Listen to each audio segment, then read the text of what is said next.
Assalamualaikum warahmatullahi wabarakatuh. Alhamdulillah rabbil alamin. Wassalatu wassalamu ala rasulillahi wa ala alihi wa sahbihi wa man wala, amma ba'd. Ikhwah sekalian, bapak-bapak, ibu-ibu, saudara-saudari kaum muslimin dan muslimat yang mudah-mudahan senantiasa dirahmati oleh Allah Subhanahu wa taala. Melanjutkan pembahasan di pertemuan yang lalu, bahwa secara ringkas kita membahas tentang surat Al-Fil, yang mana surat Al-Fil ini turun sehubungan dengan sebuah kejadian yang luar biasa, yang mana ada seorang raja yang berkuasa di negeri Yaman pada saat itu yang bernama Abraha, yang kemudian membangun sebuah gereja yang sangat besar dengan tujuan untuk orang-orang itu datang ke gereja tersebut,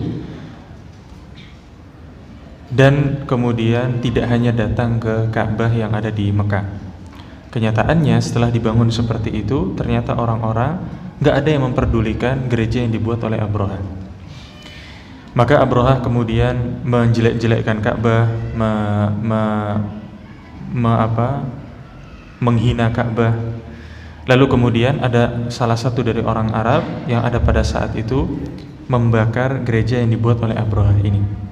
Maka kemudian Abraha marah, menyiapkan pasukan yang kuat pada zaman itu, yakni pasukan bergajah dengan gajah yang memang sudah dilatih untuk berperang. Lalu kemudian mereka berjalan menuju ke kota Mekah. Kemudian ketika berjalan menuju ke kota Mekah, orang-orang yang ada pada saat itu bukan kemudian diam saja, tetapi mereka memberikan perlawanan. Di dalam kitab tafsir Ibnu Katsir setidaknya disebutkan ada 2 kali peperangan yang dilalui oleh Abraha melawan pasukan orang-orang Arab pada saat itu, dan tentu tidak akan ada bandingannya, kalah gitu. Ya, bahasanya seperti bandingannya itu kira-kira kita pakai panah, musuhnya bawa tank gitu. Ya kalah gitu. Di zaman itu orang-orang Arab gak tahu kalau gajah itu hewan yang besar, yang mengerikan, kemudian bisa dipakai untuk berperang. Nah, bahkan gajah itu termasuk hewan yang unik, sampai kemudian didapati sebuah cerita, kisah, Allahu a'lam tentang kebenarannya, di zaman Imam Malik rahimahullah. Di zaman Imam Malik, ketika Imam Malik itu sedang mengajar, kemudian di situ ada Imam Syafi'i duduk bersama dengan murid-murid yang lain. Ketika ada orang yang kemudian datang dengan membawa gajah, maka seluruh murid-muridnya ini minta izin kepada Imam Malik untuk keluar dari masjid untuk lihat gajah ini. Jadi memang di negeri Arab gajah ini sesuatu yang baru dan unik. Maka kemudian orang-orang melihat. Nah, Abraha pada zaman sebelum Nabi SAW lahir ternyata sudah membawa pasukan dengan jumlah yang besar, dengan membawa gajah yang jumlahnya juga banyak. Kemudian setelah sampai, Abraha kemudian mengambil beberapa atau menyita jumlah besar dari onta, yang kemudian onta ini adalah miliknya Abdul Muttalib. Setelah kemudian Abdul Muttalib ini datang kepada Abraha, minta untuk diberikan ontanya kembali. Lantas kemudian Abraha memberikan, lalu kemudian Abraha sudah berniat untuk menyerang Ka'bah. Kemudian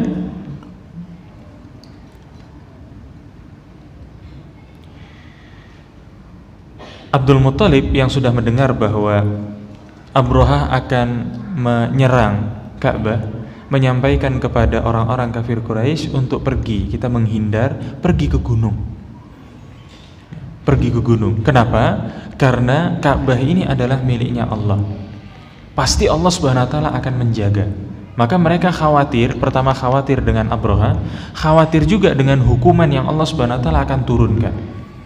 Karena Ka'bah ini, kawan sekalian, adalah sebuah tempat yang sangat sakral sekali, bahkan bagi orang-orang kafir Quraisy pada saat itu. Mereka nggak ada yang berani macam-macam dengan Ka'bah. Nah, Kemudian apa? Disebutkan dari Maqatil Ibn Sulaiman bahwasannya apa? Mereka sebagian dari orang-orang kafir Quraisy taraku indal bait mi'ata badanah muqallada. Mereka sengaja meninggalkan onta di sekitar Ka'bah, jumlahnya sekitar 100. Diikat di situ, sengaja ditinggal. Kenapa tujuannya? La'alla ba'dal jais yanala minha syai'an bighairi haq. Dengan tujuan apa? Supaya pasukan Abraha ini ngambil onta itu dengan cara yang tak baik, dicuri, sedangkan dia lakukan itu di depan Ka'bah. Supaya Allah Subhanahu wa taala murka ngasih hukuman kepada Abraha. Jadi seperti itu. Maka kesakralan atau kesucian Ka'bah ini diketahui dan difahami bahkan bagi orang-orang kafir Quraisy pada zaman itu. Sehingga kalau kemudian nanti kita pergi ke Masjidil Haram, berada di depan Ka'bah, bersikaplah dengan sikap muslim yang baik. Jangan kemudian melaksanakan perbuatan-perbuatan yang terlarang di dalam agama. Karena bahkan orang kafir Quraisy pun ngerti Ka'bah ini adalah sesuatu yang sakral, yang orang tuh nggak boleh macam-macam di sekitar Ka'bah. Jangan kemudian sebagian orang, ya, saya pernah berjumpa dengan seseorang yang kemudian mau nipu di depan Ka'bah ini, nipu. Ada juga yang kemudian bersyirikat, beberapa orang bersyirikat untuk apa? Melaksanakan kegiatan menyakiti orang lain. Jadi di Ka'bah sana ada sekelompok orang Indonesia yang kemudian menawarkan kepada orang-orang yang hadir atau jamaah haji atau umrah apa? Untuk cium Hajar Aswad. Allahu a'lam sampai sekarang masih ada apa enggak, tetapi ketika saya masih sekolah dulu, orang-orang ini masih ada, kelompoknya masih ada. Mereka ngapain? Mereka bertiga atau berempat, kemudian membuat lingkaran dan orang yang ingin menggunakan jasanya itu berada di tengah-tengah. Tugasnya apa? Orang ini kalau bahasa saya seperti memecah ombak. Ini banyak orang. Terus kemudian mereka itu sambil berpegangan tangan saling sikut-sikutan di depan Ka'bah, di depan Ka'bah. Sebagiannya lagi ada yang kemudian judulnya haji atau umroh, judulnya ini berangkat itu haji atau umroh. Kemudian ketika tawaf yang dilakukan itu sibuk bercanda, sibuk memperhatikan lawan jenis. Karena di situ ada wanita yang juga mungkin wanitanya bukan orang Indonesia, sibuk memperhatikan itu depan Ka'bah ini. Pulang gelar haji ini, gitu. Orang kayak gini, gitu.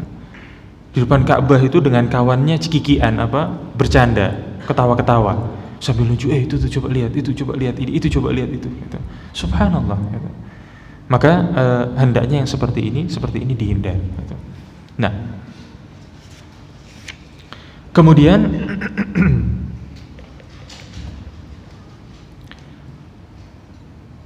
setelah orang-orang kafir Quraisy ini pergi ke gunung, maka kemudian apa? Di pagi hari Abraha sudah siap untuk memasuki kota Mekah. Kemudian Abraha sudah menaiki gajah yang paling besar yang ada pada saat itu, yakni bernama Mahmud.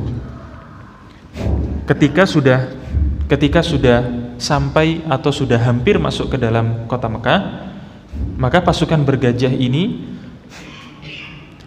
ditemui oleh seseorang yang bernama Nufail bin Habib. Nufail bin Habib ini karena dia sendirian, maka Abraha nggak terlalu memperdulikan, cuma satu orangnya, nggak terlalu diperdulikan. Terus ngapain Nufail bin Habib ini ngapain? Nufail bin Habib ini datang ke gajahnya Mahmud atau ke gajahnya Abraha, lalu kemudian membisikkan sesuatu di telinga gajah tersebut dengan mengatakan apa? Abrik Mahmud au irji rashidan min haitsu jit fa innaka fi baladillahil haram. Kata Nufail bin Habib ini mengatakan apa? Wahai Mahmud, duduk sekarang atau kamu pergi balik lagi ke negerimu sana, ke Yaman sana. Karena sesungguhnya kamu sekarang berada di negeri Allah Subhanahu wa taala yang suci. Apa yang terjadi ketika mendengar kalimat seperti itu? Maka subhanallahnya Gajahnya Abroha ini langsung duduk gitu. Seakan-akan dia itu memahami apa yang disampaikan oleh Nufail bin Habib. Kemudian apa? Abroha dengan bala tentaranya sibuk membangunkan gajahnya ini gitu. Sampai kemudian apa? Sebagian dari mereka saking berusahanya memasukkan besi itu, dimasukkan di telinganya Mahmud ini, gajahnya itu. Saking tidak mau berdiri. Tapi kalau kemudian telinganya itu ditarik menghadap ke arah Yaman, karena sebagai gambaran saja, Abroha itu datang dari Yaman, berarti datang dari selatan, bergerak menuju utara. Maka ketika gajahnya ini dibelokkan ke selatan, langsung berdiri, langsung jalan. Diarahkan ke utara, duduk lagi. Jadi luar biasa gitu. Nah, kemudian apa? Begitu Abroha berusaha untuk kemudian mengarahkan gajahnya ini menuju ke arah Ka'bah dengan susah payah, lalu kemudian apa? Wa arsala 'alaihim tayran minal bahril amsalil hatatif wal balasan ma'a kulli ta'ir minha thalathatu ahjar yahmiluha. Dengan keadaan yang seperti itu, Abroha sibuk ngurusi gajahnya ini dan pasukannya nggak ada yang jalan, maka kemudian Allah Subhanahu wa ta'ala mengirimkan burung. Allah Subhanahu wa ta'ala berfirman, wa arsala 'alaihim tayran ababil. Dan Allah Subhanahu wa ta'ala mengirimkan kepada mereka burung ababil. Ikhwas sekalian, orang-orang Indonesia ketika membahas burung ababil, maka gambarannya itu burung ababil adalah burung yang mengerikan seperti burung dinosaurus begitu. Enggak, ababil ini bukan nama burung. Makna ababil itu maksudnya apa? Jama'atan, jadi burung jumlahnya banyak. Jadi bukan burung mengerikan, taringnya panjang-panjang gitu, enggak, bukan.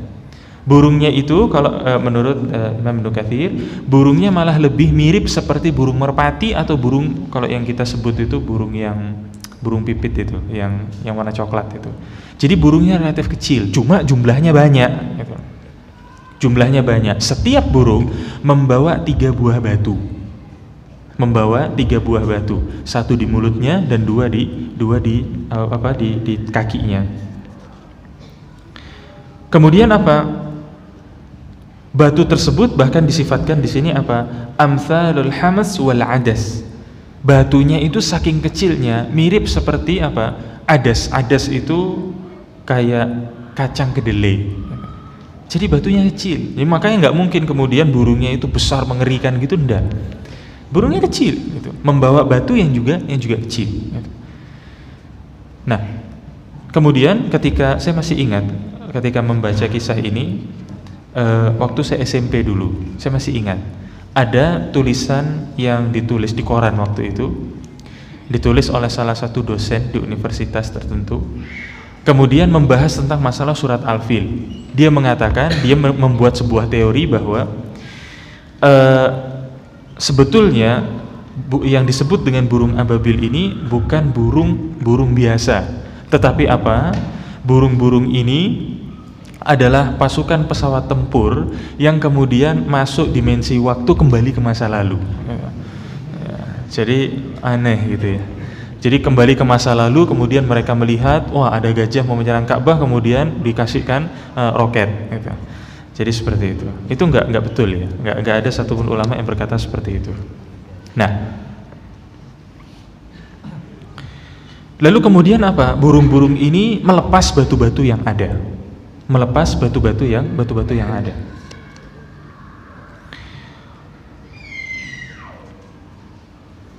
Lantas apa? Burung-burung ini ketika melepas batu-batu yang ada, maka apa? Batu-batu ini kemudian mengenai pasukan bergajah yang ada pada saat itu, baik pasukannya maupun juga gajahnya. Yang luar biasa adalah apa, ikhwan sekalian? Batu-batu ini ketika mengenai badan seseorang, kalau saya pegang batu besarnya seperti kacang kedelai, kemudian saya lempar ke bapak, pasti apa? Kena bapak, mantul, batunya pasti kayak gitu. Tapi untuk batu yang dibawa oleh kawanan burung ini memiliki sifat apa? Ketika dia kena ke badan seseorang, maka batu tersebut akan tembus. Kalau kemudian masuk dari arah pundak, tembus ke bawah, masuk di arah tangan, tembus ke bawah, masuk di kepala, tembus ke dalam. Begitu pula kejadiannya ketika mengenai gajah yang ada. Maka apa yang terjadi? Kemudian pasukan Abroha ini kocar-kacir akhirnya. Karena apa? Kejatuhan sebuah batu yang mereka nggak bisa lihat datangnya itu dari mana. Batunya kecil-kecil, kecil-kecil. Tapi kemudian begitu kena, sakit semua badannya. Maka kemudian apa? Satu persatu gajah yang dimiliki itu pada mati. Pasukan bergajah yang ada juga pada hancur. Gajahnya Abroha juga mati. Tersisa Abroha sendiri yang kemudian melarikan diri menuju Yaman. Lalu kemudian apa? Disifatkan bahwa Abroha yang lari menuju Yaman itu, Allah Subhanahu wa ta'ala memberikan pelajaran bahwa apa? Abroha tidak dibikin langsung mati, melainkan apa? Dia dalam keadaan terluka tapi badannya itu tanggal sebagian-sebagian. Jadi sedikit-sedikit lepas, apanya jarinya itu lepas, ini dan sebagainya. Sampai kemudian dia datang ke kota Yaman itu, disifatkan apa? Sampai kemudian kulitnya ini sudah habis, dengan keadaan badan yang sudah hancur-hancur, lalu kemudian sampai di negeri Yaman, lalu dia mati di situ. Untuk apa? Allah Subhanahu wa ta'ala ingin memberikan pelajaran kepada orang-orang yang ada di negeri Yaman sana, jangan macem-macem. Abroha dengan pasukan yang mengerikan pada saat itu datang, kemudian pulang dengan keadaan seperti ini. Yang pada saat itu nggak ada tandingannya, kemudian pulang datang dengan keadaan seperti ini. Nah, maka ikhwas sekalian, inilah yang kemudian membuat orang-orang kafir Quraisy pada saat itu makin meyakini bahwa Ka'bah ini adalah miliknya Allah dan hanya Allah Subhanahu wa ta'ala yang akan menjaga Ka'bah ini. Dan kemudian di tahun inilah Nabi SAW kemudian dilahirkan. Makanya disebutkan bahwa Nabi SAW itu lahir pada tahun gajah, maksudnya pada tahun terjadinya kejadian yang luar biasa ini.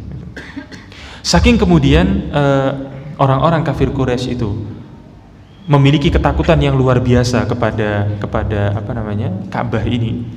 Ketika Nabi SAW masih muda, ya, masih remaja. Kemudian apa? Ka'bah pada saat itu tergenang banjir, sehingga Ka'bah yang ada pada saat itu kemudian hancur, rusak. Karena rusak, akhirnya kemudian apa? Orang-orang kafir Quraisy bingung, ini Ka'bah mau kita apakan? Ka'bah mau diapain ini? Gitu. Mau kita renovasi? Kalau mau direnovasi mau bongkar semua, kan tidak bisa. Kalau masjid ini misalkan tembok yang sebelah sini rusak, kan nggak bisa cuma yang ini tok yang digaris kemudian kita jebol, kan nggak bisa. Mau kita bongkar sampai pondasi-pondasinya pun mau kita bongkar. Maka orang-orang kafir Quraisy ketika mau membongkar Ka'bah ingat kejadian Abroha dulu, tidak ada yang berani. Tidak ada yang berani. Sampai kemudian muncul seseorang yang kemudian apa? Dia mengatakan saya akan pertama kali mencoba untuk merobohkan Ka'bah karena mau dibangun awal. Kemudian apa? Orang-orang Quraisy menjauh, melihat dari jauh. Kita lihat, ini kira-kira kena sial apa orang ini. Begitu orangnya mendekat ke arah Ka'bah, kemudian dia mengambil salah satu batu dari Ka'bah, mencopot salah satu batu dari Ka'bah. Kemudian orang-orang kafir Quraisy melihat, oh ternyata tidak ada apa-apa. Baru kemudian mereka mencopoti satu persatu. Begitu pula apa? Ketika mereka mau membangun Ka'bah, maka orang-orang kafir Quraisy mensyaratkan untuk biaya pembangunan Ka'bah harus diambil dari perdagangan yang sah dan yang halal. Tidak menerima dari jual beli bir, tidak menerima dari perzinahan, tidak menerima dari perjudian.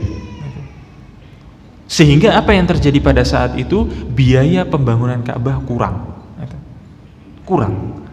Maka akhirnya apa? Ka'bah yang ada itu dibangun, yang ada sekarang. Sisa dari bagian Ka'bah itu dikasih lengkungan yang disebut dengan Hijr Ismail. Jadi aslinya Ka'bah itu ikhwas sekalian, bentuknya bukan seperti yang kita lihat sekarang. Aslinya yang dibangun oleh Nabi Ibrahim bentuknya nggak seperti itu. Tetapi apa? Bentuknya itu bukan kubus tapi persegi panjang. Panjangnya itu sampai mana? Sampai yang kita lihat kalau di gambar Ka'bah itu yang ada lengkungan begini itu loh, yang kemudian orang-orang menyebutnya apa? Hijr Ismail. Sampai di situ. Ketika Nabi SAW menaklukkan kota Mekah, Nabi SAW tuh sangat berharap untuk bisa merobohkan Ka'bah dan membangun seperti yang dibangun oleh Nabi Ibrahim. Cuma apa? Nabi SAW khawatir kalau itu dilakukan, orang-orang yang baru masuk Islam ini kemudian kembali kepada kekafiran. Makanya oleh Nabi SAW apa? Dibiarkan begitu saja. Sampailah kemudian zaman sekarang. Nah, maka itu ikhwah sekalian pembahasan terkait dengan surat Al-Fil dan kejadian yang ada padanya. Maka kemudian Allah Subhanahu wa taala berfirman, "Alam tara kaifa fa'ala rabbuka bi ashabil fil?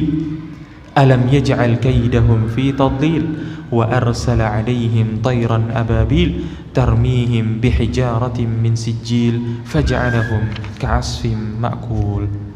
Lalu kemudian Allah Subhanahu wa taala melanjutkan firman-Nya di surat Al-Quraisy yang masih ada kaitan dengan surat Al-Fil ini.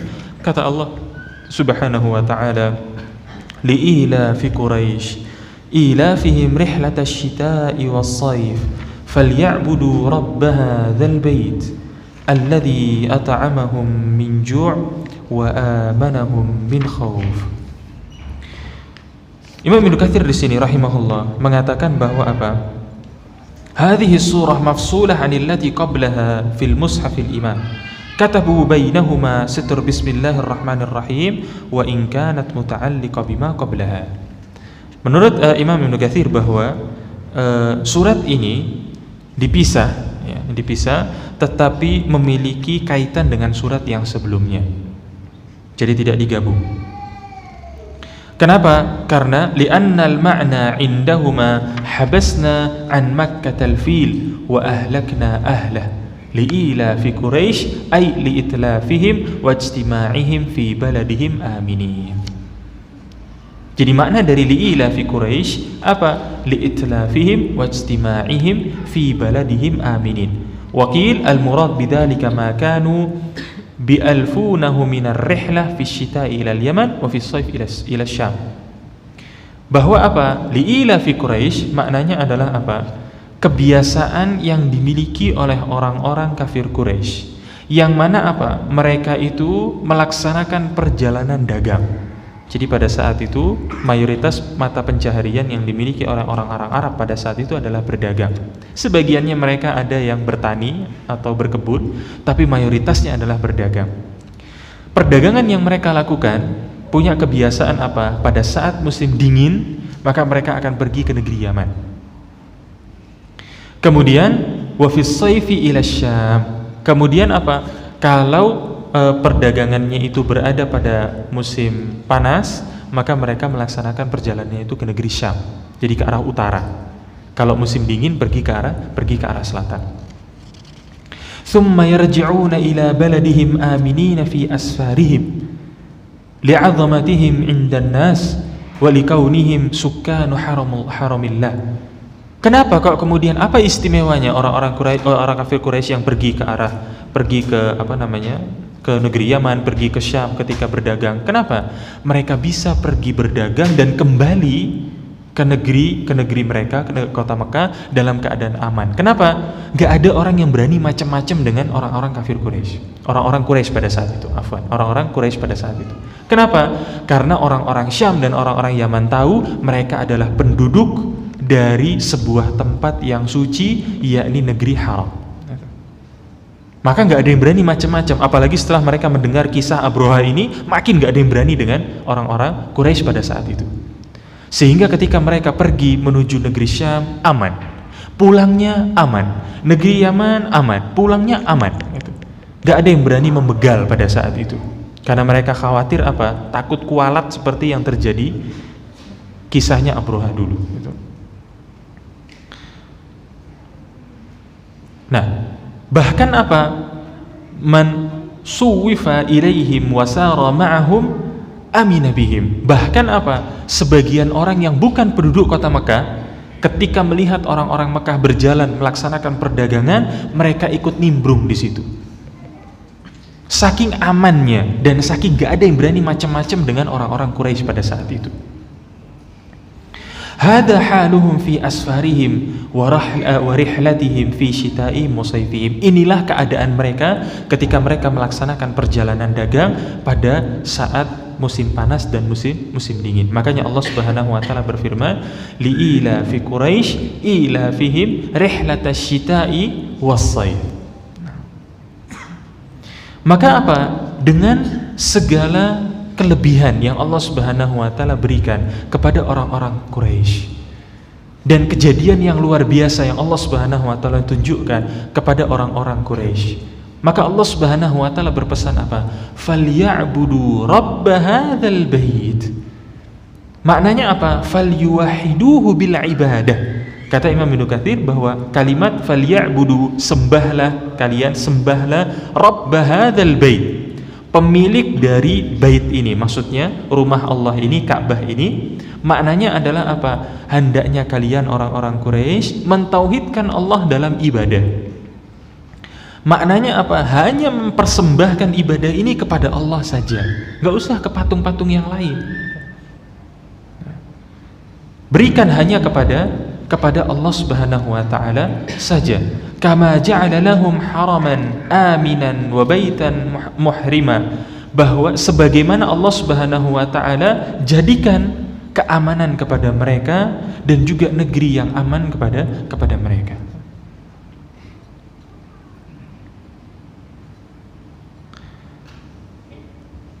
Kemudian Allah Subhanahu wa taala berfirman, alladzi at'amahum min ju' wa huwa rabbul bait. Kemudian Allah Subhanahu wa taala menjelaskan siapa Tuhannya, siapa yang harusnya dia itu memberikan ibadah itu hanya kepadanya. Alladzi at'amahum min ju', yakni Allah Subhanahu wa taala yang memberikan apa? Yang menyediakan bagi mereka makanan atau menghilangkan mereka dari sisi laparnya. Huwa rabbul bait wa huwa alladzi at'amahum min ju'. Dia adalah pemilik dari Ka'bah itu, dan dia juga yang memberikan makanan ketika orang-orang kafir Quraisy itu dalam keadaan lapar. Wa amanahum min khauf, dan juga memberikan rasa aman kepada mereka dari kekhawatiran, dari ketakutan, baik dari ketakutan ketika melakukan perjalanan, begitu pula dari ketakutan ketika Abrahah itu datang. Walihada minastijabi lihadzal amr jama'allahu lahu baina amnid dunya wa amnil akhirah wa man asahu salabahuma minhu. Kemudian di sini Imam Ibnu Katsir mengatakan bahwa apa? Allah Subhanahu wa taala memberikan perintah bahwa hendaknya orang-orang Quraisy ini kemudian mentauhidkan Allah Subhanahu wa taala supaya apa? Allah memberikan keamanan di dunia, dan itu sudah diberikan. Kemudian Allah Subhanahu wa taala juga berikan keamanan di akhirat. Keamanan di akhirat. Sebagaimana yang Allah Subhanahu wa taala firmankan di dalam surat An-Nahl ayat 112 sampai 113, kata Allah Subhanahu wa taala, "Wa daraballahu mathalan qaryatan kanat aminatan mutmainnah ya'tiha rizquha ragadan min kulli makan fakafarat bi an'amillah fa'adzaqaha Allahu libasal ju'i wal khaufi bima kanu yasna'un." Kata Allah Subhanahu wa taala, dan Allah Subhanahu wa taala memberikan permisalan sebuah negeri yang aman dan tentram, yang rezeki mereka itu datang dari arah mana saja. Dari arah mana saja, dari bumi rezekinya ada, dari langit rezekinya ada, dari kanan ada, dari kiri ada. Dan negeri seperti ini banyak di dalam Al-Quran. Allah Subhanahu wa ta'ala jelaskan banyak negeri seperti ini. Di antaranya apa? Ada negeri yang disebut oleh Allah Subhanahu wa ta'ala dengan negeri Saba. Kalau Bapak membaca tafsir dari surat Saba ini, negeri Saba itu seakan-akan itu seperti negeri dongeng. Seperti negeri dongeng. Saking makmurnya dan kayaknya mustahil ada negeri seperti itu. Kalau kita lihat di dalam tafsir Ibnu Katsir misalkan, bahwa apa? Yang memanen buah-buahan pada saat itu atau memanen hasil pertanian adalah para wanita. Kenapa? Karena para wanita hanya cukup membawa keranjang untuk kemudian menampung buah-buahannya, dan mereka cukup berjalan di bawah pohon-pohonnya, gak perlu dipetikin. Kenapa? Karena nanti buahnya jatuh sendiri gitu. Jadi mereka cukup jalan sambil bawa ini, nanti keranjangnya penuh sendiri karena buah-buahnya jatuh-jatuh sendiri. Jadi nggak perlu untuk kemudian kita harus manjat dan yang lain sebagainya, nggak perlu. Dan kemudian dijelaskan bahwa buah-buahan dan sayur-sayuran yang ada pada saat itu besarnya luar biasa. Dan kalau kita lihat di mana negeri Sabah itu di Yaman. Di Yaman itu. Jadi Allah Subhanahu wa taala berikan kepada sebuah negeri ini luar biasa. Lantas apa? Fakafarat bi an'umillah. Maka kemudian negeri tersebut penduduknya mengkufuri nikmat Allah Subhanahu wa taala. Setelah Allah Subhanahu wa taala kasih ini, kasih itu, luar biasa semuanya, begitu diperintahkan untuk beribadah hanya kepada Allah, tidak mau. Maka apa? Kata Allah Subhanahu wa taala, fa'adzaqahallahu libasal ju'i wal khauf. Maka kemudian Allah Subhanahu wa taala balik semuanya itu, diberikan oleh Allah Subhanahu wa taala kepada mereka pakaian berupa apa? Ketakutan dan kelaparan. Maka kalau kita lihat di kisah negeri Sabah itu, mereka itu punya bendungan zaman dulu. Mereka sudah bisa membuat bendungan. Oleh Allah Subhanahu wa taala bendungan ini dijebol, lalu kemudian apa? Negeri yang ada, yang awalnya makmur, yang awalnya luar biasa, banjir, lalu kemudian negeri tersebut Allah Subhanahu wa taala rubah, yang tadinya bisa tumbuh buah-buahan macam-macam, sekarang hanya bisa tumbuh pohon sidr. Pohon sidr itu kalau di Indonesia saya jarang melihat ada pohon sidr itu yang besar. Yang besar. Kalau di negeri Yaman sana besar-besar pohonnya. Kemudian apa? Buahnya kecil, durinya banyak. Jadi Allah SWT balik sekarang. Bisa kita makan buahnya itu bisa. Cuma kecil-kecil buahnya. Terus kemudian kalau kita mau jalan di dekat-dekat situ, duri-durinya tuh rontok.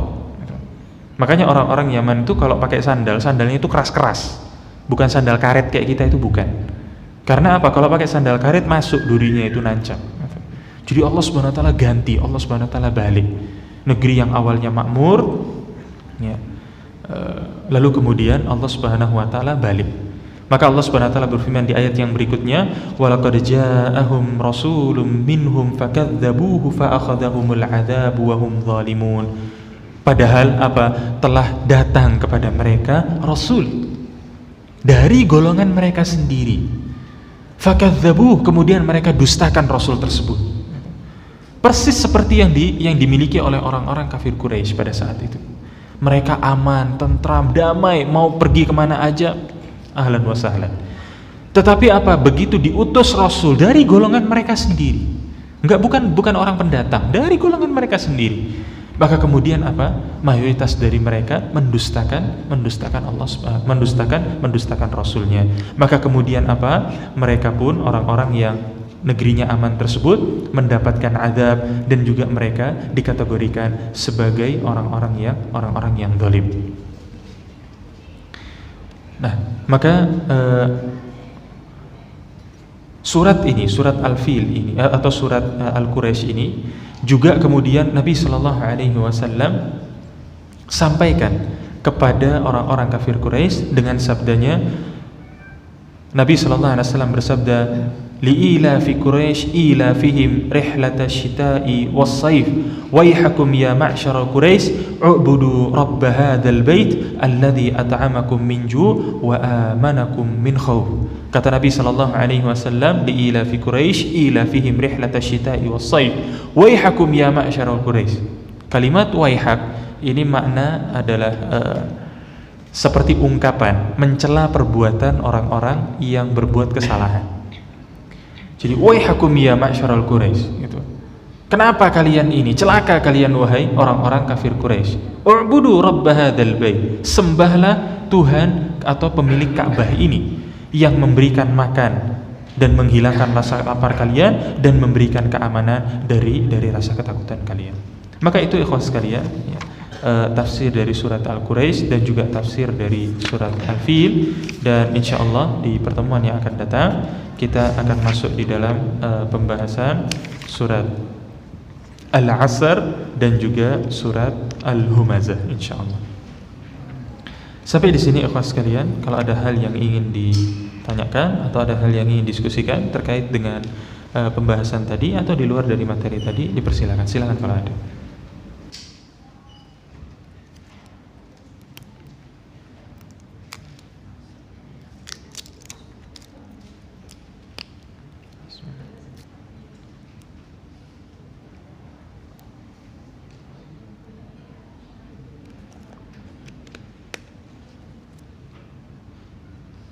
Ada? Kalau nggak ada kita lanjut. Baik ikhwas sekalian, kita cukupkan pembahasan kita pada kesempatan kali ini. Wassallallahu ala nabiyina Muhammadin wa ala alihi wa sahbihi ajma'in. Subhanakallahumma bihamdika asyhadu an la ilaha illa anta astaghfiruka wa atubu ilaik. Assalamualaikum warahmatullahi wabarakatuh.